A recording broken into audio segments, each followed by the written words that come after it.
Muhammad sallallahu alaihi wasallam. Dear viewers, dear brothers and sisters, welcome. আপনার সবাইকে স্বাগতম.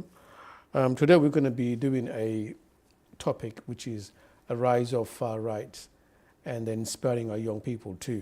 So we're going to talk about those issues, and we're going to be doing the show in all English, inshallah.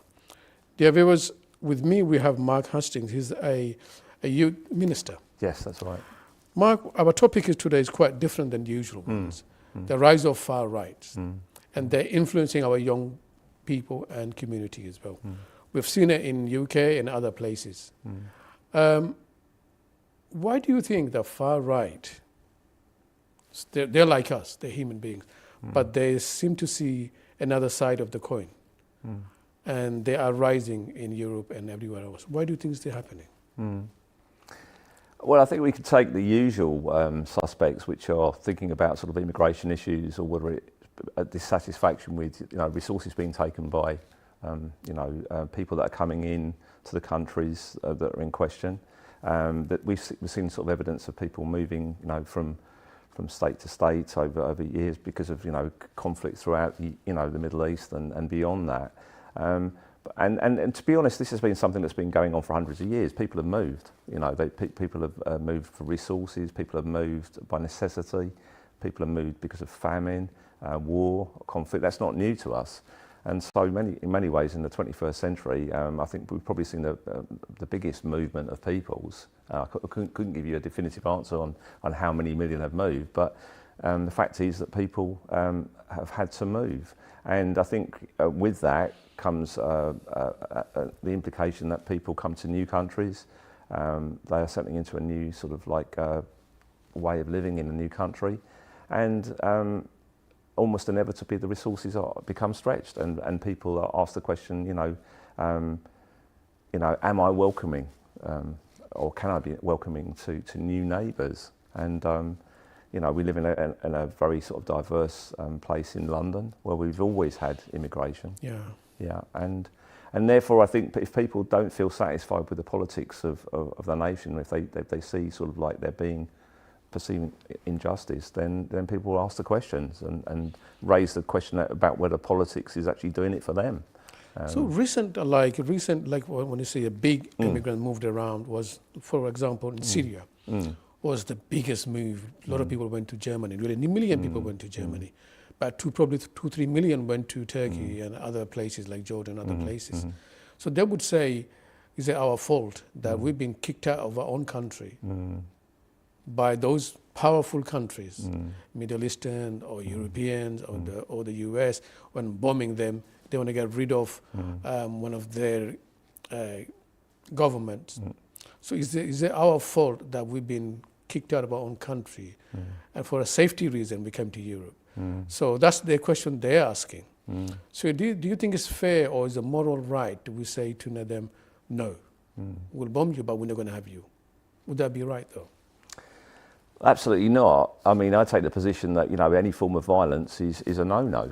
I struggle when it comes to themes of violence that are used against any country, any group of people. That for me puts me in a moral dilemma, because I would argue that I take much more a pacifistic position. That is to say that I believe that in my faith I could argue that the politics, if you like, is the politics of peace. And under no sort of situation should violence be used against human beings. So for me, it's absolutely no. And therefore, people that are leaving places of violence, for safety reasons, absolutely should have the right to be able to move to a place of safety. I think we have a moral obligation to make sure that there are safe places. Maybe that is in the short term, somewhere not far from where people have been displaced. But in the longer term, if people feel that they need to move somewhere else, then we'd have an obligation. That puts pressure on countries, obviously. It's not easy. Of course, I agree with you. It's not easy. Recent years we've seen even in UK. That we've been attacked by EDL, British First, and those extreme groups actually. But they're not they're minority. to be honest with you. But we did attack. They've been attacking us for a while. But people like you and others, they came and help us out to face them, and almost defeated them. They couldn't harm anyone actually.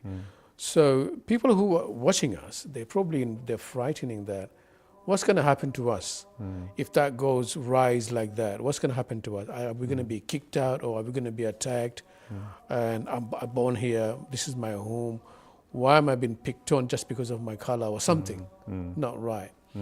So how can we, people of faith, ensure them that look, there are people in your side as well. It's not and everybody's in that level of extreme views. Yeah, I mean, the first thing I would say, Ishaque, is that having sort of worked with young people who belong to families that have had to move because they've been displaced from other countries, we show welcome and hospitality to people who come here who are the stranger. For better word, we use the word alien. We don't mean it in the sense of UFOs, but we talk about people being welcomed to a place where they can, be able to be part of community, and I think that's really, really important. And of course, when we think about the politics of it all, what happened last summer was that in many areas throughout the UK, the middle ground said, we don't tolerate what we see being evidenced on our streets. We come together as the community to say that you are welcome here. Sure, there are issues, sure there are social issues, but people should have a place of belonging.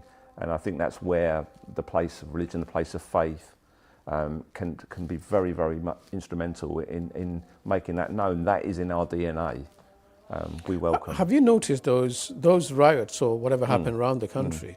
There are a lot of young people involved in it as well. Have you noticed that young people coming out? I mean, that wasn't the case. That wasn't the case before. But recently we can see that young people are getting involved.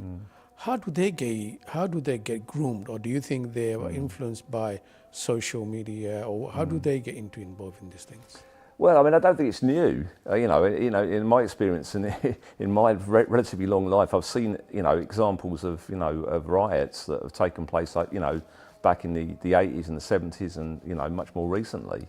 And young people have been involved in that. I mean, we only need to think back to sort of, what was it, 2011. When we had social unrest in London, and it went to other cities as well. Young people were involved in that. Young people don't live in a vacuum. Like, young people do experience the issues of poverty, injustice. Individually, that they may have an experience of feeling that they're not shown justice because of maybe because of poverty.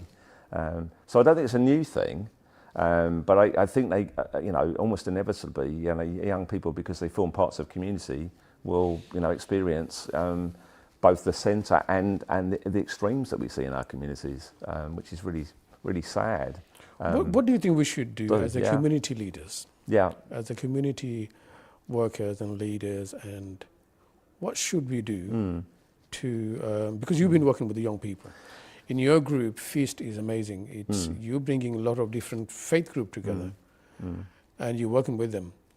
So how do you get them together, and how do you manage those different groups? Sure. So thanks for that invitation, Ishaque. So the Feast is an interfaith charity which is working with young people, 11 through to early 20s. And for us, it's important that we have the conversations we have with young people when they're very young. In fact, we have started to do some transition work in primary schools where we want to be able to encourage young people from different faith backgrounds than none to be able to do activities together, to learn about one another's faiths, whether they are Christians, Muslims, whether they have no faith at all, to understand sort of like who they are. And we understand that obviously young people come from different backgrounds, but also there are a huge number of similarities, because we live and breathe in the same area. This is home, this is where we are local. And so we want to do the fun stuff that young people do, which is to be able to eat together, to play together, to learn about one another. And that can be anything really. That we love to to be involved in sport, arts and crafts, lots of games that we can play together, food together. It's all those things that are really important. And actually, what we found is that actually young people do want to learn about one another, and for us, when they're very young, they do relate to one another. But often, as they get older, there is a sense in which they perhaps don't. They feel more different, and we should express the fact that no, we are part of the community. How can we? Are you only based in London, or are you based in some other places? No. So we're an interesting animal. So I mean, whilst I'm part of a church in East London, here in Tower Hamlets, we have, as far as the feast is concerned, we have Feast Tower Hamlets. We also have Feast Luton. We have Feast Birmingham, and there are different expressions of feast in other countries too. We have colleagues out in Lebanon. We have colleagues out in Latvia. They're called by a different name. They were doing different types of work. But fundamentally, it's about bringing young people together. Why do you call it feast? Because we like to eat together. We like to eat together. We like to celebrate together. Yeah, absolutely right. And in my experience as a Christian, we like to come together for food, for dialogue, for friendship, as part of our community, part of what we describe as the body of Christ. When I come and meet with you, we have food together. We celebrate life together. We talk, we have conversation, we enjoy one another's company. And so I think the great faiths of the world do that really well. That is fundamental to what we believe. Yeah, recently we see a lot of, for the young people, a lot of youth clubs are closed. Youth funding is very down, especially when it comes to faith-based youth groups are looked down into. Or people probably have a suspicious that what's going on there? What's faith got to do with youth work? So what you guys doing are amazing, because I know how you guys do it. So why is that negativeness that is, bothering people to think about? If it's faith-based youth work, it could be danger or something. I don't know. Why is that? Is that because people don't know about the things we do, or? No, I don't think it's. In some cases it is, but I think sometimes it can be. People are suspicious of religion. It's always been the case. In the UK, I would argue, as growing up in the UK, it was always about yes, churches and religious groups could offer safety and friendship and welcome and teaching about their respective faiths. But almost inevitably, there are questions around, what does a religion seek to do? And for those that are cynical about religion, people will be deeply suspicious about what it is that we are teaching. And I think we have to be honest about that. Sometimes people ask me the question, are you a cult? What are you seeking to do? And I'm saying, well, actually, I will talk about my faith in a constructive and a positive way, because I believe that what I believe is true. But some people will actually say, well, what do you represent? What are those values? Doesn't happen very often. But isn't that very ignorant question to ask? Like, are you a cult? Are you hiding something or a hidden agenda or stuff like that? And when people ask stuff like that, like openly, when it comes to places like feast or church or the mosque, that person is very ignorant. He doesn't know what he's talking about. Because you can't. What do you mean when you go to mosque? What's there to be hide? When you go to church, what's there to be hide? You know what Christianity stands for. You know what Muslim stands for. But I think that's the point. I don't think people always do. Okay. And I think also that I think it's the whole point about when we extend welcome, I would always say we should do it in an atmosphere of honesty and transparency. We shouldn't hide anything. What is it that we believe? Well, come and learn. Come and find out. I think that's so true, and I think that's where it's really, really important when we, as people of different faiths, come together. We generally want to learn from one another. I think that's so important.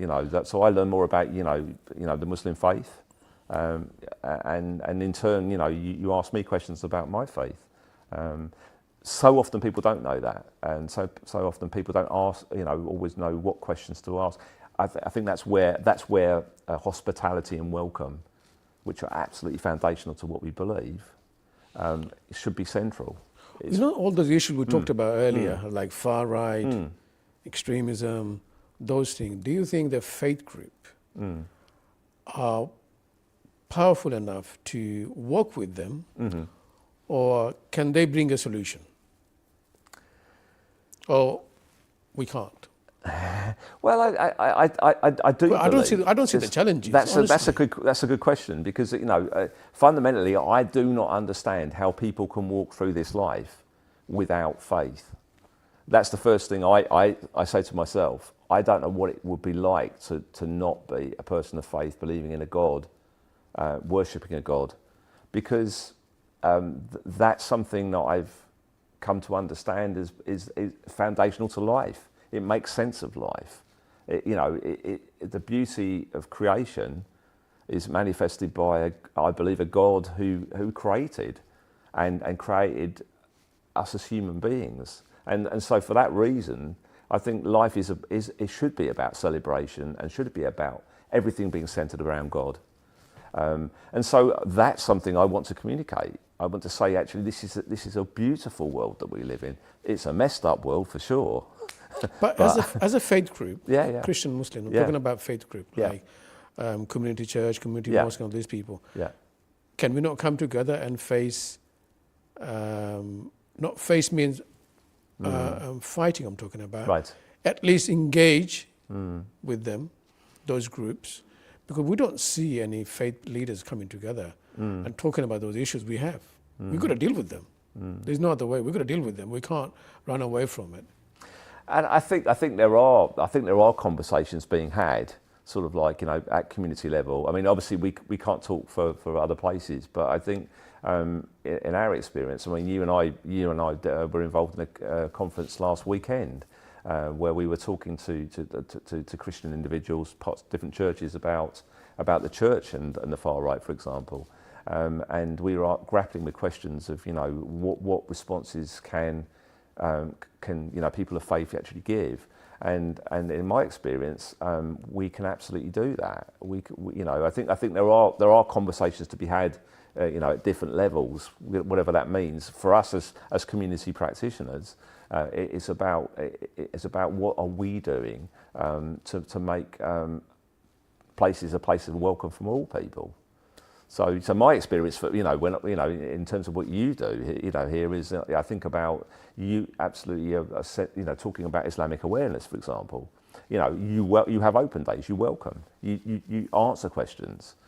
We like to do the same. The feast does the same, in the sense that we want to make it open house to people to find out what we do, and that, I think there are fundamental nuts and bolts that we are providing to our communities to say, actually, we want to get to know one another better. And people that are from the far right inhabit spaces that we inhabit. Yeah. They live in our communities. They're known by some better than others, for sure. But they're our neighbours. So we can see, especially in social media, I think people are picking up those extreme views. Those extreme way of seeing things, mostly coming from social media. They have access for everybody have access to those things, and they've been influenced by those unknown people. In both faith, to be honest with you, both faith is happening. I've seen those extreme times when the war happens. It doesn't help nobody. No. Actually, he actually kills your own community first, and then something else. In the name of, remember, Al-Qaeda, those names. Because of those names, look what happened to the Middle East. All those countries are gone. Libya, Syria, Turkey, everyone. They're using those names as a political words and trying to crush them off. And look at the million people died. So recently we've seen, you could say, where Jesus was born. So some of us ask questions like this. You're a minister, and you know people. How do you deal with these things that Jesus himself was a refugee? He was a man of that area itself, Palestine. And that place has been demolished and moved on. And then thinking about taking over too. President Trump wants to take it over. Our question is why is the faith group, especially Christian faith groups, are silent on that issues? I wouldn't say they're silent. Okay. I wouldn't say they're silent. I think you will find that there are a lot of people that will have been out on the streets protesting. There would have been people that would have been involved in relief aid. You think about what's very evident. Sort of Muslims responding, to relief and to charity and to actually kind of engaging with, what the need is out in the Middle East. I think there are individuals and groups and communities that are doing that. I think it's fair to say that look, we can hear our position from government about what they think about what's going on, but I think there are examples where people are responding. I think there is silence too. I think there are people. For example, if you go to demonstrations, yeah, you will have nearly a million of people. It Sure. happens, very Sure. often happens. Yeah. But you would find probably 10% are faith people. Maybe, I'm just saying, for example, you will find people from faith, probably 10% or probably less. And 90% or 95% of people have no faith. Right. But they're trying to protect those human beings around there. But as a faith group, we should be in the forefront. Yeah, well, I can't let you harm people. Yeah, no, I hear that loud and clear. I think particularly if we're talking about what's been happening, sort of like with Gaza over this, like what is it, 15 months or so. It's been horrible just to observe. I felt personally very, very disempowered. I felt helpless to know how best to respond. That said, I don't think people are silent. I think people are trying to understand, trying to find ways to actually, to be able to support where they can. I think there are going to be those big sort of like relief efforts. I think there are equally so people wanting to know more about, some of the politics and the complexities of what's happening out in what we have described as the Holy Land. But it takes a lot of work to understand. So, Okay, yeah. Mark, thank you. I'm going to go for a small break. No Dear problem. viewers, we're going to go for a small break. Stay with us, inshallah. Assalamu alaikum rahmatullahi wa barakatuh.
Assalamu alaikum rahmatullahi wa barakatuh. Dear viewers, welcome back again. So we were talking about the rise of far rights and influence our young people in the community and society. So how do we engage with them? Because we need to see that young people are the future. So if you don't engage with them and show them the other options, they might get into that trap. And we've seen extremism and Farism never goes high. He always destroys everything. So we don't want this to happen in our community. So with me, Mark, again, Mark, we were talking about lots of things. So we want to talk about effective community and effective leadership in our community. And where do we start from?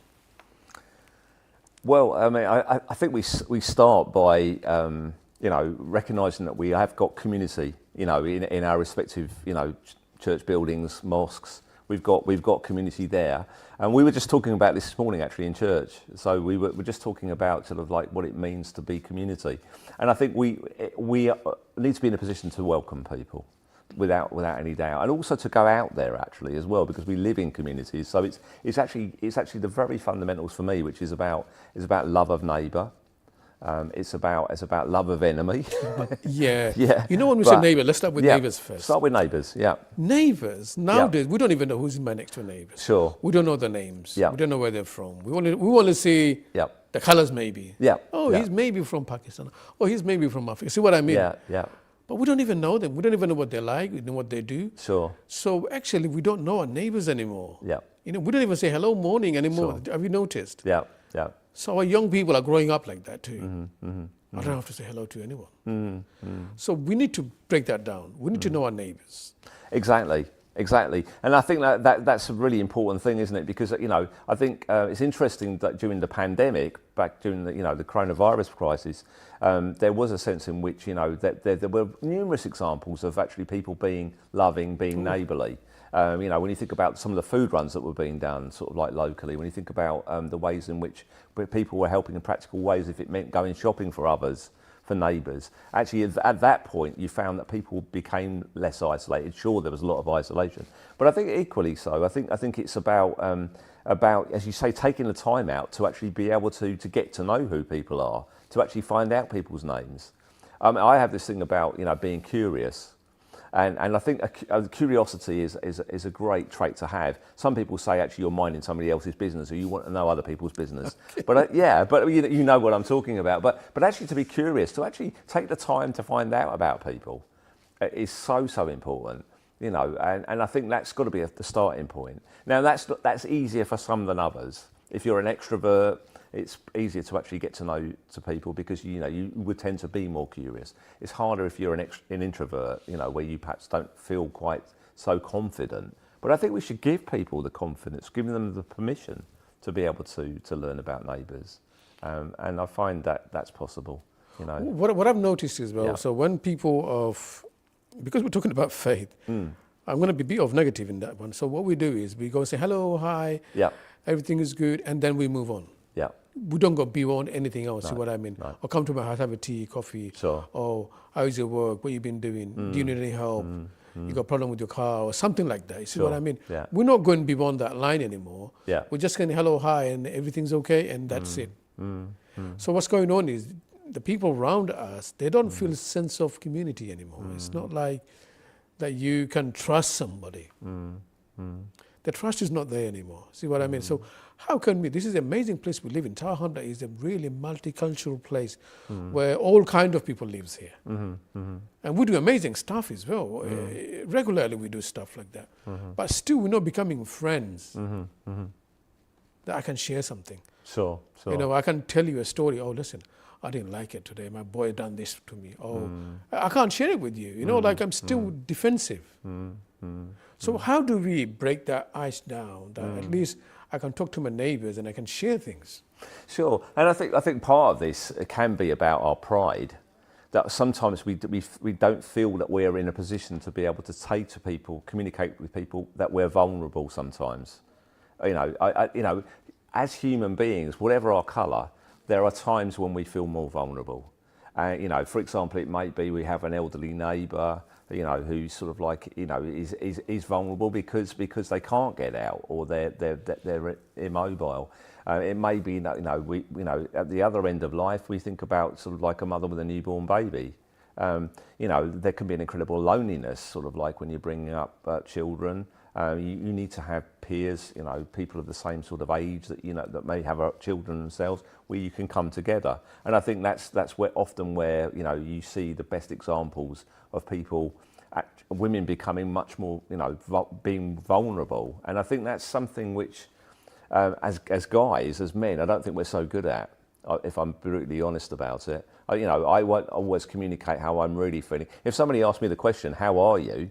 I'd probably just give you the stereotypical answer and say, yeah, I'm fine. Yeah. Does that mean I'm fine? I don't know. No, see what I mean? Yeah. It doesn't mean anything. It doesn't. What am I going to say then? Yeah. Well, that's it. And I suppose it's giving the people the time to actually be able to respond in a way which is, well, actually, I'm not feeling fine, and this is why. And maybe that's, you know, maybe that's because actually life is so quick, so often, you know, where actually we go from one thing to the next. We don't have the time to be able to invest in sort of like helping our neighbour. I was reading one of those report by a charity called Tell Mama. Tell Mama, yeah. I think it's a Muslim charity. It's a Muslim charity. I think it is, yeah. So they were saying recently in 2024, the rise of assault in Muslims, about 73%. Shocking, yeah. So probably someone wearing hijab, yeah. Probably someone doing this, spit on someone because of the faith. If we had a closed community or engaged community or live community, that wouldn't happen. Because that person knows that person, that person knows that person. Or if I do that, that will tell my mom, or something will happen. So because of the chain of those breaking chains, it doesn't work anymore. If someone does this, no one's going to say, excuse me, don't do that, that's not right for you. Not anymore. People will wait for the police to come or someone else to come from authority to deal with it. But in the community level, we don't even say, excuse me, don't do that, that's not good for you. So how do we bring that communityness and sense of, you know, like friendship or trust or whatever we want to put on? How do we do that as a Muslim and a Christian community? Yeah, well, I mean, I generally think it is about, you know, going back to getting to know our neighbours a bit better, you know, so it's actually being able to share in life. So, you know, we go to the same shops, you know, we you know, or if we don't go to the same shops, then we should find out where our neighbour goes to and perhaps join them going to the shops. Whether it's about sort of like, you know, events that we do sort of day to day, you know, have chance for food together, you know, for a drink together. I was just talking to a friend of mine that lives on the same street as me, and we were just talking about sort of like, you know, street parties that people have had in days gone by, and about sort of like, you know, having opportunities there to be able to bring communities together with food.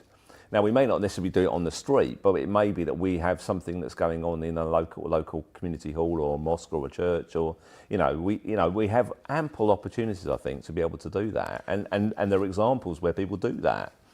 You know what? A few years ago, I've done it in the street. You've done it. Street Ramadan street, iftar in the street. It was unbelievable. Yeah. Everybody came out. Everybody bringing food. Yeah. And we sit in the street. Yeah. It was crazy. Everyone loved it. Exactly. Yeah. But with you guys, you know, because Ramadan coming. Yes, exactly. Every year we do stuff together. Yeah. So tell us how you planning this year. Well, you remember last year, Ishaque, we had a community iftar, a feast iftar. It was the biggest one we've had, you know, and it was absolutely fabulous because, you know, you invited friends, we invited friends, we came together. It so happened that, you know, the time of Ramadan came in together with the time of Lent and the build up to Easter for us as Christians. And so we were able to, you know, bring a very eclectic group of people together, and other people that were in or around the building, and say we are part of a community iftar. This is something that's really dear to you know, a section of our community that celebrates and observes Ramadan. Why not us have an iftar meal? And in days gone by, we've done that. We've been to community iftars, you know, here and in other places. You know, we've been welcomed, and so that's one example. And we're planning on doing the same thing this year. You know, I know that already we're starting to think about, you know, what that might look, who we're able to gather. And I'm really looking forward to it. Our one happens to be on the 12th of March, so if anybody's in or around Bethnal Green at 6:02. Oh, no, don't do that. You won't have a space anymore. Exactly. Well, but then, you know, but would we turn people away? But no, seriously, I mean, you know, that's a great opportunity, you know, just to be able to. Yeah, last year was really wonderful. I think it was. But it was too much food though last year. Remember, it was so there was too much food because that's what tends to happen. No, that was good. I mean, here, especially in East London, we do every day. I think downstairs you've seen it. They have food for 1,000 people, 500 downstairs, and the other people too. Nearly that number, if I'm not mistaken. Anyone can come and eat food. Yeah. People who are passerby, they can come and eat food. So. You know, people of faith, no problem. Yeah. Because I brought a lot of people, used to bring people from the community house and have food here too. So they could do that. But problem here is we don't have many mosques doing the similar things.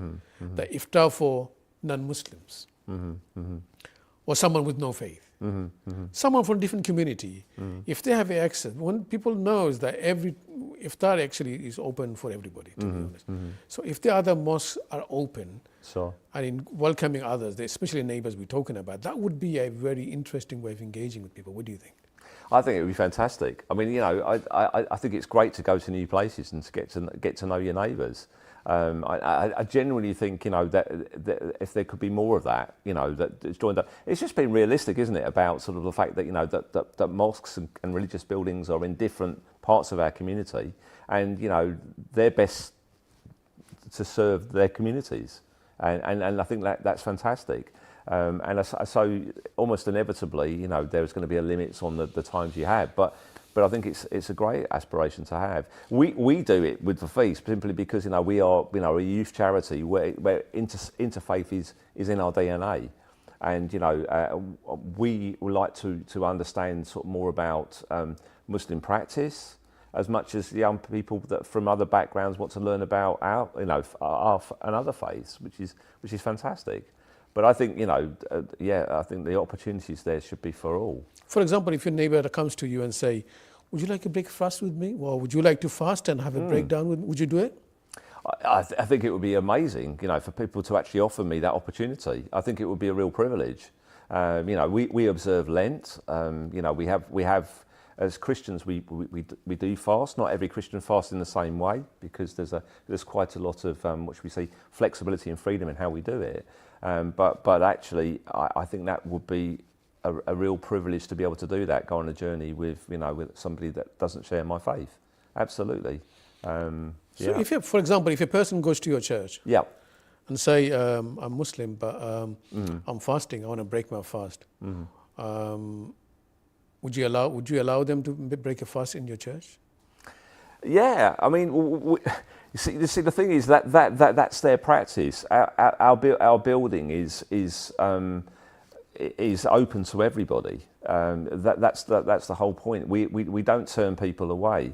You know, there may be times when, you know, we're gathered together and there is a service going on, and but in terms of you know, breaking fast, we you know, in terms of the iftar that we offer, it's there, it's on offer, and we also need to acknowledge that, you know, that people pray, and they want to pray, and therefore we need to give them space to be able to pray. If they're, you know, if they're Muslims, then they're always welcome to use a space in our building. You know, we're not precious about that space. That space is open. Yeah. You know, the recent events we had last weekend, it was very interesting. I was honored to be there. Thanks for asking me to go. Thank you for coming. Yeah. I've really noticed there are people coming from different part of the country. Southampton, Luton, and other places. Wales, Wales as well. So yeah. And I found them very serious people. You guys looked very serious about the issues. Same again, youth and far right. Are you guys worried? Yeah, we always have. Yeah, absolutely, we have concerns. We have concerns about the impact of politics, of the politics of the right, which actually is. It seems to be bent on separating and dividing. You know, we absolutely, well, we have concerns about, you know, how that impacts on our communities. We recognise that people, you know, come from very different contexts and have very different stories, and that they express different narratives, different stories about you know, the UK, for example, and about who the UK should belong to. You know, and as a person of faith, the earth is the Lord's and everything in it.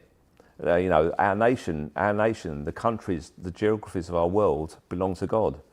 So it's for all to share. But I recognise that that's not the view that everybody shares. I recognise that there are people that are. I actually believe that the politics of the right is the politics of fear. If I'm being brutally honest, I think people are fearful. So you think they're using that fear to gain something? I genuinely believe that it divides and it separates. I don't believe it brings people together, but it may coalesce a group of people that have very similar views. But I can't subscribe to it. I can't identify with it, because that for me is oppositional to my faith, to my religion. Yeah.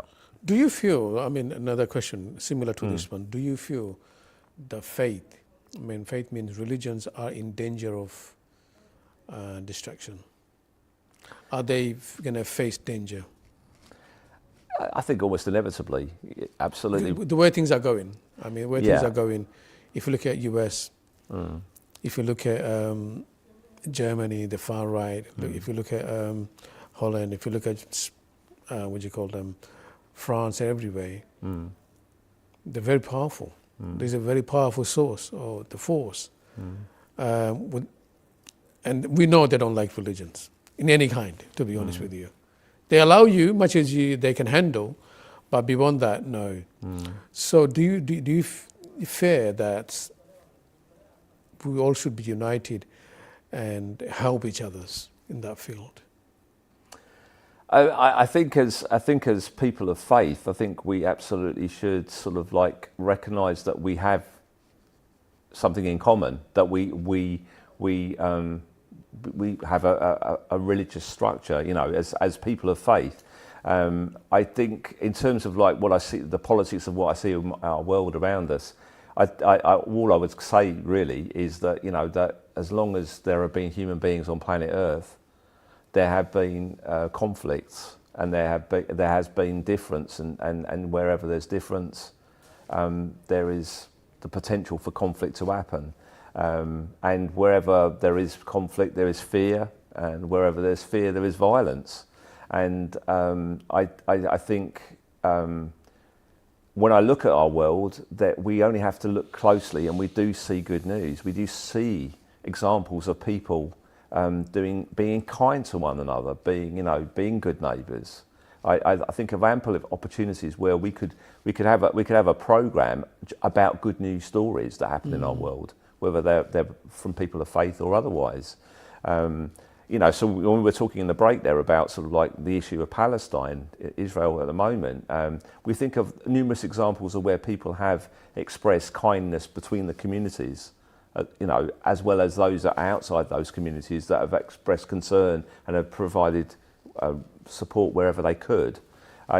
So I'm hopeful at one level, because it's always been like this, and yet I believe that God is working in our world in ways that really surprise us. You know, these people scares me, man. The courage they have. Of course, yeah. I don't understand. I can't understand, man. The superpower. Yes, yeah. You know, where it's killing everything, diminishing everything, and they want to move them. They still don't care. I mean, I don't know. I mean, it sounds crazy, but that's how people probably are. This is my homeland. I'm going to die for my homeland, probably. That's what I come in. When I criticize faith, that's what I come into it. As a faith group, not about anyone else. Yeah, okay. Faith group, what can we do to give them the hope of their life? As a faith group, what can we do? Our government's doing their job. Well, we need... but we're not in the government. Yeah, I was Can we say. do anything? That's what I'm saying. We are helpless. Sure. You know, we can pray for them, but is that enough? Yeah, absolutely. I believe in the power of prayer. I think it's really important that we do that, and I think we should always encourage people of faith to do that. But I think equally... Sorry, what I meant was you sure. pray and you try to help. Yeah. It comes hand in hand. Yes. We just don't pray and say, okay, I'll leave it to you. Or we pray to passive. God and say, give me a help. I want to help these people. So can we, as a Christian, Muslim, Jewish, all come together and say, look, we need to find a middle ground, help those people around the world. It doesn't have to be Palestine, around the world, wherever they are being oppressed or killed. We need to stand up for them. Can we do that? What do you think? I mean, I think it's really difficult for any one person to do it, or even a collective group of people. But I think all I would say is that there are people probably best placed in different contexts to be able to respond. So to a particular need. So whether that is sort of like whether we're talking about Ukraine or we're talking about Israel Palestine, or we're talking about conflicts that aren't even sort of like communicated on our media. I think there are ways in which people can respond from those faith communities, to the challenges that they face. But I think we have to recognise the limitations as individual human beings and actually as small communities of what we can do, and that's the bigger picture, and we have to do what we can do. And so for that reason, I would say we do pray, we do get informed, because there are examples of conflict zones of things going on in our world that we don't know about. So it's back to knowing people again. Back to knowing individuals. I mean, my life has been enriched by each person I meet, coming from different backgrounds, different experiences, different stories. My life has been enriched by getting to know you. Honestly, my life is the same. It's every single day there are new people that I get to meet, and I think that's a privilege. And that hopefully helps me to be able to kind of like be a more loving human being. My friend, thank you for your time. It was fantastic talking to you. Dear viewers, we don't have much time left. If we said anything that you disagree, you can disagree. If we said anything wrong, please do forgive us, and hope to see you again. Assalamu alaikum wa rahmatullahi wa barakatuh.